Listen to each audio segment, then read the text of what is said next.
Rush ಇತ್ತು. ಒಳಗೆಲ್ಲ ಹೋಗ್ಬಿಟ್ಟು ನೋಡ್ಕೊಬರೋಣ ಬನ್ನಿ ಹೆಂಗಿದೆ ಯಾವ ರೀತಿ ಇದು ಕೊನೆಗೆ ಸಾಲ. ಈ ಸತಿ ತುಂಬ ರಶ್ ಆಗಿದೆ, ಬನ್ನಿ ಹೋಗಿ ನೋಡಿ.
ನಾನಿಲ್ಲಿ 20 ರೂಪಾಯಿ ಬಾಳೆಹಣ್ಣು ತಗೊಂಡು ಅಲ್ಲಿ ಹಾಕಿದೆ. ರಥ ಎತ್ತಿದ್ದಲ್ಲ, ಇದೊಂದು ಸಂಸ್ಕೃತಿ ಅಂತ ಇಲ್ಲಿ ಹಾಕ್ಬೇಕಂತೆ, ಒಳ್ಳೇದಾಗುತ್ತೆ ಅಂತೆ. ಅದೇನಕ್ಕಂತ ನಮಗೂ ಗೊತ್ತಿಲ್ಲ ಅನ್ನಿಸ್ತು.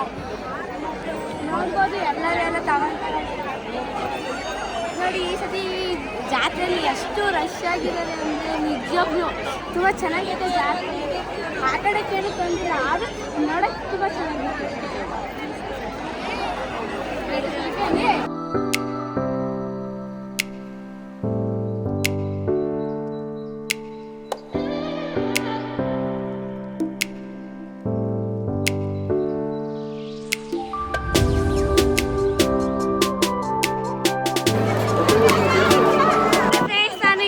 ಜಾತ್ರೆಗೆ ಬಂದಿದ್ದೆ.